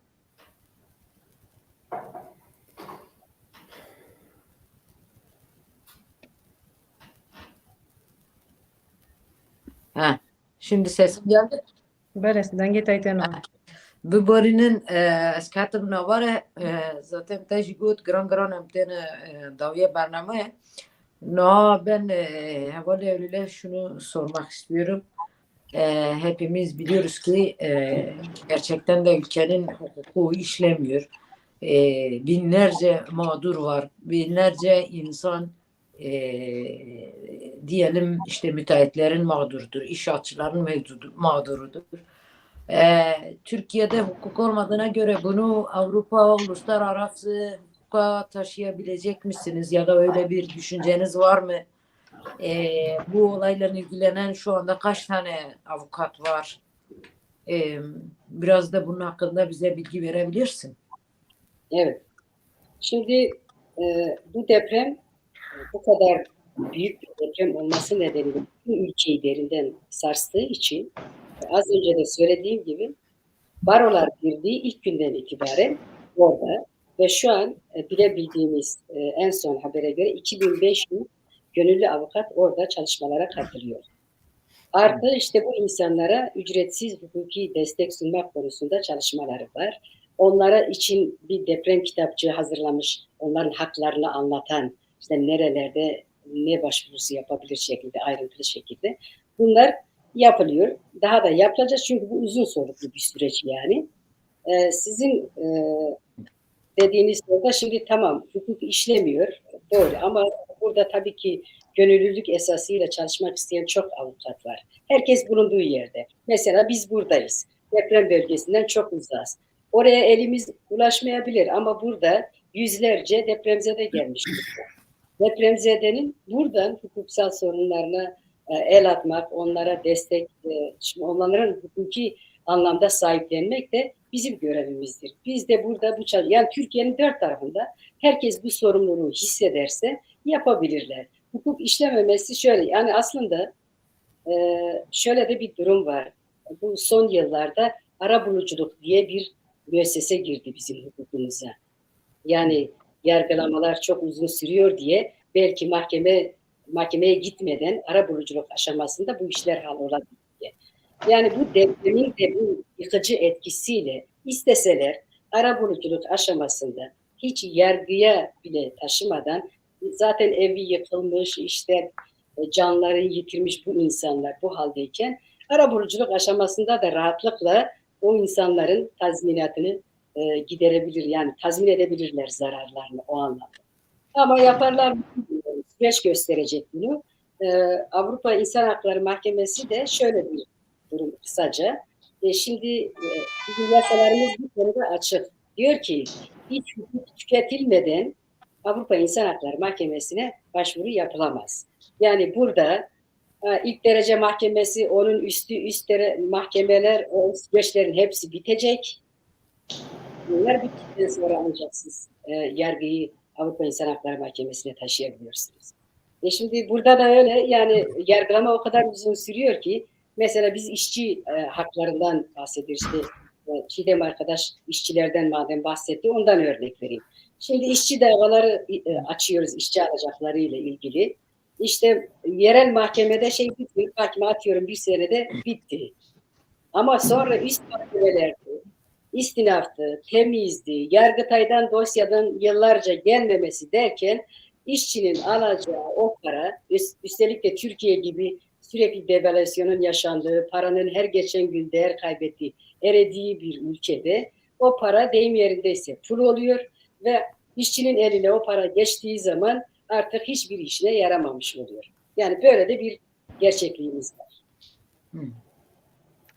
No, per mesajı tane vallahi gelek spas Eylül. Ama nikonni giyo bukhni beborinin yekmen nikonni am bukhni ma kusura mesnaken. Yani program دريج بو والله مي حنيفه Em warnî te hinek ew zarxweşiyê te ew nêzîkbûna te ez bawerim millet pir hezkirin ji te re jî çêdibe ji ber ku ew bi zarxweşî bi dilxweşî tê wana cidikî ew depremzedek tenê mesela êkiliyê xwe îlişkî xwe ye malbata mala çingin ya nixweş mesela yek nixweşî xwe hênê yek psikolojîk sorine xwe hênê û çing dibine xestexana qertê xwe hene ya ji destê tu belge hene û wana çing bi wan re yardım dikine. Çiğdem arkadaş, şimdi buraya gelen aileler biz birebir yerleştirdiğimiz evlerde az Türk'e devam kim ki ma zin rahat Tamam, dankim. tıkaçın rahat Sorun istikî olmazsa. ben devam ke. Tamam. Tamam. Birebir evlere yerleştirdiğimiz arkadaş, depremden gelen arkadaşları ev sahipleriyle direkt WhatsApp üzerinden görüştürüyoruz. Bunların arasında bir bağ kurmaya çalışıyoruz. Evlerini onlara teslim ederken işte onlar arkasında maddi güçle, manevi güçle sizin arkanızda olduğunu belirtiyorlar. Bize buraya gelen psikolojileri, yani Osman arkadaşın dediği gibi de bu her yerleştirdiğimiz ailelerin birebir görüşmek, birebir onlarla irtibat etmek çok kötü bir sonuç yaratıyor bizlerde bile. Yani birçok sorunlarla geliyorlar. Kimi eşini kaybetmiş, kimi çocuklarını 2-3 tane çocuğunu kaybetmiş. Hatay'dan bir gelen anne vardı. Eşiyle bunu Esin'in programında da dile getirdim. Eşiyle boşanmış ve enkazın altında eşi bunu kurtarmış. Evet. 9 saat enkazın altında kalmış ve eşi bunu kurtarmış. Gerçekten gelen insanların hepsinin psikolojisi bozuk. Yani bunu resmen görebiliyorsun. Yüz ifadelerinden görebiliyorsun. Evet. Çocukların psikolojisi bozulmuş. Bir eve yerleştirdiğimiz ailenin çocukları yerleştirdiğimiz evin kapısının mermerinde hafif bir çatlaklık oluşmuş. Çocuk oraya böyle üstüne kapanarak anne diye bağırarak bu evde de çatlaklar oluşmuş diye çok zor durumdalar. Biz gerçekten onlara yardımcı olmaya çalışıyoruz. Çok güzel bir şekilde arkadaşlarımızla HDP ilçe örgütü olarak başkanlarımız, yöneticilerimiz, cani gönülden çalışan arkadaşlarımız, bunlara hepsine değinmek istiyoruz, el atmak istiyoruz imkanlarımız doğrultusunda. Buraya gelen engelli hastalar olanlar var. Yani birebir daha biz böyle gelen arkadaşları hastaneye götürmedik. Öyle bir talepleri olmadı bizde. Sadece işte maddi talepleri oluyordu. Onları gidermeye çalışıyoruz. Eşyası olmayanlara eşya tedarik ediyoruz. İşte gıdadır, çocuk eşyasıdır, giysidir. Elimizden geldiği kadar bunlarda yardımcı olmaya çalışıyoruz. Sağ olsun zaten evini veren arkadaşlar, Avrupacılarımız her konuda destek oluyorlar.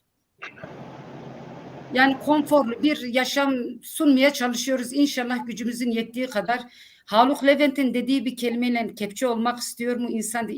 Yani ben şu an için kendi adıma, bütün arkadaşlarımın adına herkesi kendi yanımızda barındırmak istiyoruz. Keşke böyle bir gücümüz olsa, keşke böyle bir imkanımız olsa. Sağ olsunlar Avrupacı arkadaşlarımızın sayesinde bir aileyi yerleştirmek bile bizi mutlu ediyor. Ve bu da Avrupa'daki insanlarımızın desteğiyle oluyor. Bizim de burada imkanlarımız sınırlı. Yani maddi olarak imkanlarımız çok sınırlı. Ve o arkadaşların yardımıyla biz bu arkadaşlara yardımcı olmaya çalışıyoruz. Elimizden geldiği kadar. En iyisini yaptığınıza eminim. Yani biz Avrupa'dakiler de ancak bu şekilde size destek olabiliyoruz. Ya evlerimizi açarak ya da maddi anlamda destekler sunarak. Elimizden ancak bu kadar gelebiliyor. Yine bazı sorular var, yazılar var. Abdurrahman Karabulut yazmış. Depremzedeler yoğun bir travma geçiriyor. Psikolog ve pedagoglardan oluşan bir grup kurduk. Psikolog ve pedagog varsa yardım edin demiş. Tanıdıklarınızı yönlendirin demiş. Gerçekten şu anda en iyi destek sanırım psikolojik anlamda insanlara destek olmak. Bilmiyorum, bu sorumu Eylül cevaplayabilir mi? Yani mesela doktora gitmek isteyen insanlar hangi şeyle, mesela herhangi bir kart onları bedava tedavi edebilecek hangi imkanlarınız var şu anda? Yani zaten sağlık hizmetlerinden ücretsiz yararlanabiliyorlar. Ha. Yani şöyle daha ilk günde o şeyi açıkladılar. Böyle bir karar aldılar. Sigorta prim eksiği olsa dahi yani bu konuda SGK anlamında bir eksikliği, prim konusunda bir borcu olsa dahi, prim borcu olsa dahi sağlık hizmetlerinden gereğince yararlanabilmeleri için bunu şey yaptılar, bir kararlar. Şu an sağlık hizmetlerinden yararlandıklarını biliyorum yani. Bu konuda bir sıkıntı yaşamıyorlar. O konuda bir sıkıntı yok yani. Evet. Ben buraya bir ekleme yapayım. Dün Kuşça'dan bir aile geldi, partide beni çağırdılar işte.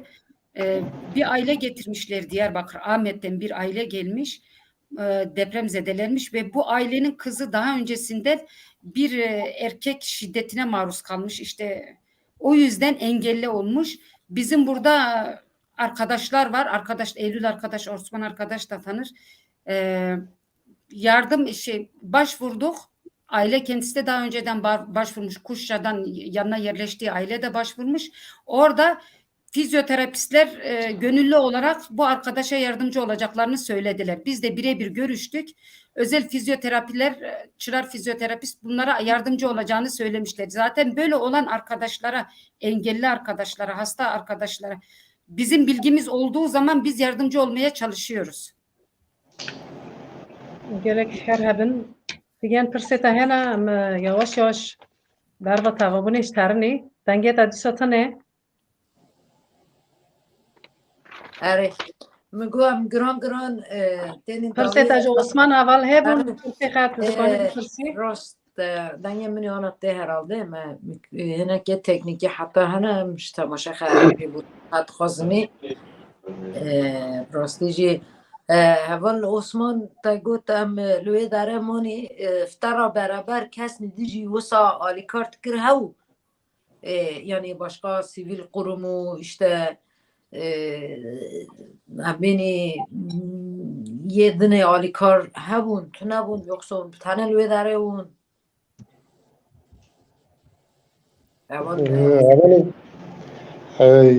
Hemen bizim arkadaşlar vardı, bayağı arkadaşlarımız vardı, 4-5 kişi arkadaşlarımız vardı.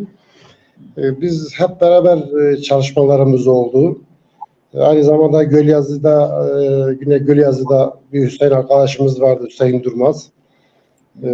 Birkaç kişi arkadaşlarımız daha vardı ve biz beraber bu çalışmaları yapıyorduk zaten. Halka işte erzak bir anda dağıtıyorduk, bir anda günlük 10.000 kişilik yemek yapıyordum ben. Sabah 5.000, akşam 5.000 kişilik yapıyordum ben. Sabah çorba dağıtıyorduk, akşam 2 çeşit yemek dağıtıyorduk biz. Oradaki halk gerçekten biz gittiğimizden perişandı oradaki halk. Çok mağdurdu. Yardımlar daha henüz gitmemişti bu Samandağ'ına. İşte biz gittikten sonra yardımlar gelmeye başladı. Enkazı dersek zaten oradaki enkaz çalışmaları da henüz başlamamıştı. Yani 5 gün içerisinde ben oradaydım. Daha henüz çalışmalar başlamamıştı. Ekseri zaten Hatay merkeze yönelmişlerdi. Zaten yeterince çalışmalar yoktu zaten. Göremiyordum o çalışmaları. İşte Afet olsun, Kızılay olsun, hiçbir çalışmaları doğru düz bir çalışma. Şimdi Afet'le Kızılay diyorlar ya, Afet'le Kızılay çalışmaları göremiyoruz yani. Oradaki halk işte kendi çapalarında, o madenci arkadaşlar, Allah razı olsun, güzel bir çalışmaları vardı o arkadaşların. Güzel bir çalışma yaptılar onlar. Benim olduğum bölge en az 100 tane bina herhalde yıkık vardı. Oraya henüz daha bir kazma vurulmamıştı. Tabii ben 5 gün, işte 3 gün sonra ben gittim zaten burada Canbeyli'de. 3 gün sonra gittim, 5 gün de orada kaldım. İşte 8 gün içerisinde hiçbir kazma vurulmamış o tarafta tabii. İşte geleceğim 2 gün sonra bir bina açtılar, 16 kişi çıkarttılar. 16 ceset çıkarttılar. Başka bir herhangi bir devletin bir şeyleri yoktu orada. Görmedim çünkü. Peki, zaten halk tabii çabalarla mücadele ediyordu.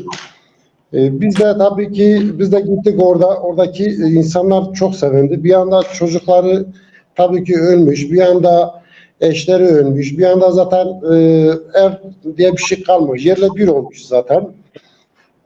Tabii geliyorlardı, bizimle beraber ağlıyorlardı. Biz de onlarla beraber ağlıyorduk.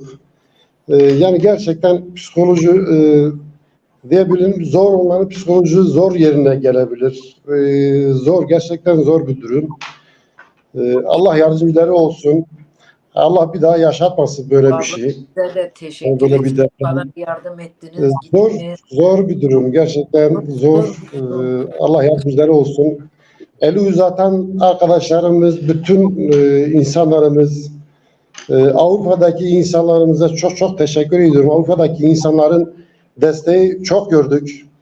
Herkes yardımcı oldu. Oradaki Avrupacı arkadaşlarımız. Tabii ki Allah razı olsun. Onların elinde de o gelmiş. Allah Peki, herkesten razı olsun. Mesela En bir şey uzatanları söyleyeyim, olsun. aranıza gireyim. Peki mesela haberlerde okuyoruz, gazetelerde okuyoruz devletin işte yardım giden ya da sizin gibi sivillerin yardıma gittiğinde engellemesi, insanları oraya göndermemesi, böyle bir şeye rastladınız mı ya da size karşı böyle bir şey oldu mu? Evet, ilk Hatay'a girdiğimde engel olmaya çalıştılar. İşte Kızılay olsun, Afet olsun. Yani burada yer yok diye söylediler bize tabii. Tabii ki burada yer yok dedi. Burada kuramazsınız, burada dağıtamazsınız yemek. En sonunda biz tabii ki ne yapalım dedik. En sonunda muhtarla Samandağ'ın bir muhtarıyla temasa geçtik biz. İşte muhtar da dedik işte bu kaç gün içerisinde hiçbir yardım buraya ulaşmamış. Buradaki halk su yok, elektrik yok, hiçbir şey yok. Muhtarın da Allah rahmet eylesin, benim muhtarın da bir kızı enkaz altında vefat etmişti. Allah rahmet eylesin, mekanları cennet olsun. En sonunda muhtar bizi geldi, aldı, götürdük. Oradaki halk gerçekten sevindi. Oradaki halk yani acıları bir kenara bıraktılar. Bu sefer de tabii başka acılarla paylaşmaya çalıştılar bu insanlar. Zor bir durum, gerçekten zor bir durumdu.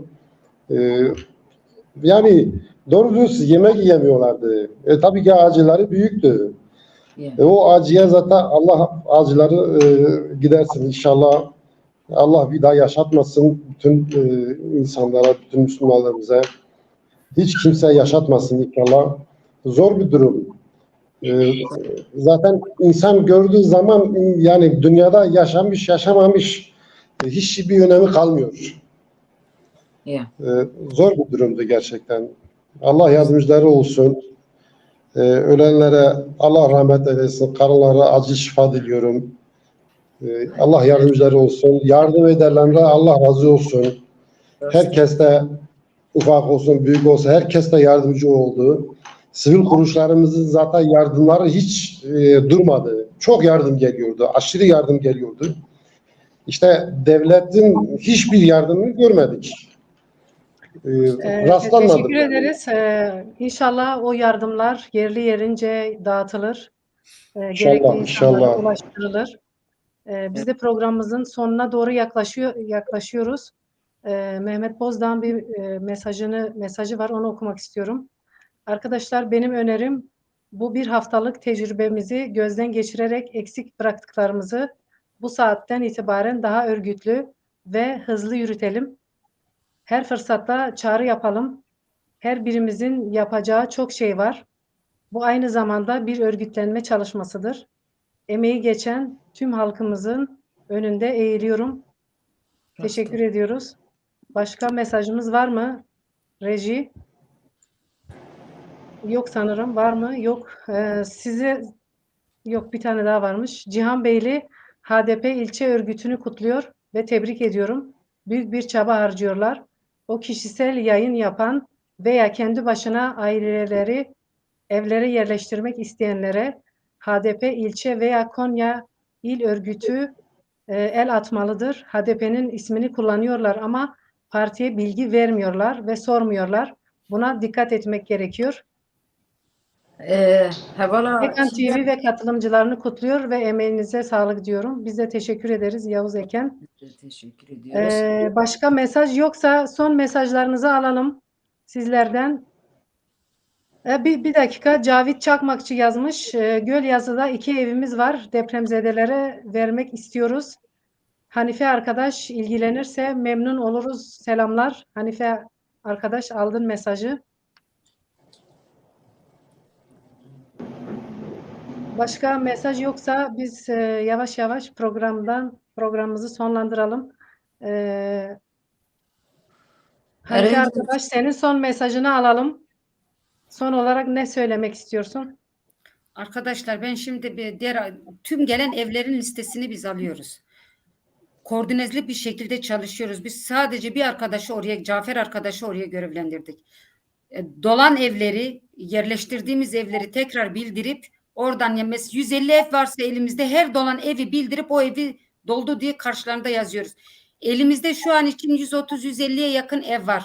Cavit arkadaşın sorusuna cevap veriyorum. Bizim elimize, yanımıza gelen arkadaşları canı gönülden götürüp yerleştireceğiz. Hiç kuşkuları olmasın. Siz arkadaşlardan tek isteğim, tek dileğim, yurt dışındaki arkadaşların yardım yapılacaklarında PKK'na veyahut da bizim HDP ilçe örgütüne yaparlarsa çok memnun oluruz. Çünkü bu önümüzdeki süreç uzun bir süreç. Bu aileler önümüzde uzun bir süreç görünüyor. Bu yani hemen bir haftalık bir yardım değil. Uzun görünen bir süreç ve biz bunlarda gücümüzün yettiği kadar yardımcı olmak istiyoruz. Bu da sizin yardımlarınızda. Bizim de tabii ki buradaki gücümüz, ekonomimiz belli. Bu yüzden sizden tek ricam yardımlarınızı bize ulaştırın. Teşekkür ediyorum. İyi akşamlar. Ben de teşekkür ediyorum katıldığın için. Bir mesaj daha var. Hüseyin Durmaz yazmış. Eylül Hanım, bir ailemiz var. Çocuğu özürlü. Ev var mı? Cihanbeyli'de aile şimdi Kulu'da. Cihanbeyli'de bir ev var mı diyor. Cafer. Az önce açıkladı. Yani hazırlanmış ve şu an yerleştirilmek üzere hazır halde olan evleri söyledi Hanife arkadaşımız. Tabii ki yardımcı olurlar arkadaşlar. Senin de son sözlerini alalım hazır mikrofon sendeyken. Ben tekrar bu büyük acıdan dolayı bütün milletimizin, halklarımızın başı sağ olsun diyoruz. Tekrar böyle bir acı yaşamayız inşallah. Ölenlere rahmet diliyorum, yaralılara şifalar diliyorum. Ömer Faruk abimizle resmi olarak bizim gururumuz olan ve bu güzel şiir, tam da bu döneme denk gelen, bu duygulu, bu etkili şiirinden dolayı çok teşekkür ederim. Yüreğine sağlık. Sizlere ve PKK ailesine çok teşekkür ederim. Bu fırsatı verdiğiniz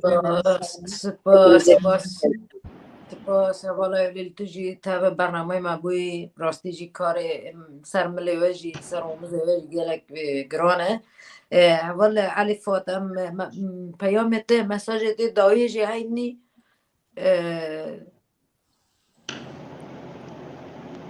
Başa spas.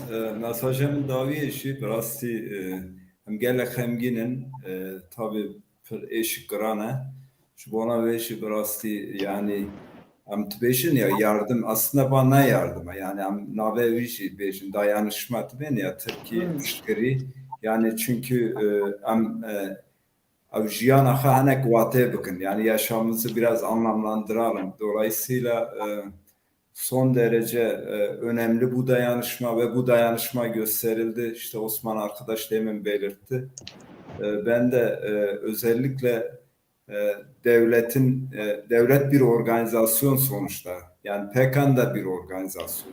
Yani çok böyle toplumda devlet son derece ağır bir yere konuluyor. Devletin çaresizliğini, yetmezliğini bu depremle beraber bir kez daha gördük. Dolayısıyla biz çare biziz. Yani bunu biraz bilelim. Ama bu bireysel çalışmadan öte kurumsal bir çalışmaya, örgütlü bir çalışmayla ancak başarılı olunabilir. O çerçevede biz yani örneğin Gölyaz'da arkadaşlarımız, kendi arkadaşlarımız, oradaki acıyı, oradaki sıkıntıları, oradaki dertleri birebir yaşıyorlar. birebir onlarla beraberler.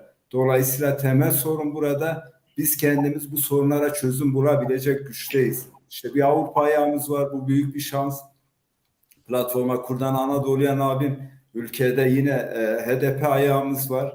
O çerçevede biz bu insanlarımıza buradan bir kez daha ben de çağrı yapmak istiyorum. Çalışmalarımız bireyselden, tepkilerimiz bireyselden çıkmalı. Örgütlü bir çalışmaya, kurumsal bir çalışmaya mutlaka dönüştürülmeli. Başarı ancak böyle olur, ancak böyle nefes alabiliriz, ancak böyle yaşayabiliriz. Yoksa devlet öldürüyor, kusura bakılmasın ama böyle bir gerçeklik var. Ben de tüm arkadaşlara, bizi izleyen dostlara tekrar selamlarımı, saygılarımı sunuyorum. Depremde yaşamını yitirenlere başsağlığı diliyorum. Yaralılara acil şifalar diliyorum. Spas ji bu tablebun hatta Heval Osman em peyamete dawi jî yani mesajete dawi jî bigirin. Hemen o gene spas ki sağ ol. Yine de söylüyorum, buradaki arkadaşlarımız olsun, ilçe örgütümüz olsun, herkese teşekkür ediyorum.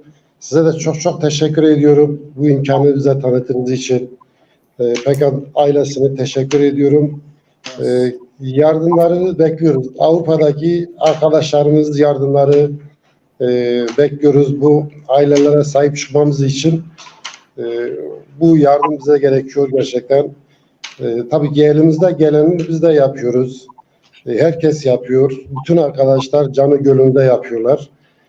Teşekkür ediyorum. Ere tamaşvanên hêja em ez û hevala xê çîdem hîro rastî jî bernameke pir xort dirêj tevle hev derbas kir. Nîvanê me pir rûmet hebûn. Nîvanê me tevê me hem ji bo projeyê Pekanê hem jî nêrînê xelwê dere Heval Henîfe, Heval Eylül, Heval Osman û Heval Elî Fuad ez jî wek moderatora Pekanê spasiya xwe dikim. Heya careke din em ê bimînin dixwaşiyê de hevala min çîdem. Heval çîdem? Belê em ji we gora tek tek spas dikinî ji bo tevlêbûna we, bo nasîna we, ji bo kêda we. Em pir spas dikin ji we re. Ez jî dixwazim herî dawî bêm îro çend rone em ê bi depremê radibinî, bi depremê radikevinî. Bi rastî em xwarina xwe ve xwarina xwe fedî dikinî. Demek ewîsanî ki di naberê kevra da, di naberê xeliyê da tê bîrê me, ji nefesêk em heytinin em ê fedî dikinî. Cihê germ da rûniştinê di mala xwe da em televizyona mêst dikinî, em ê ji ber xwe ve fedî dikinî.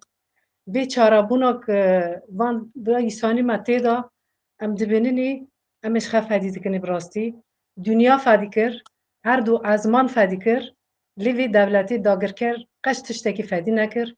Baqa ewîsana dwar da kuşt, baqa lê bû sêrancı. Heta bernameyekê din bimînin xêr xweşiyê da xatirê we.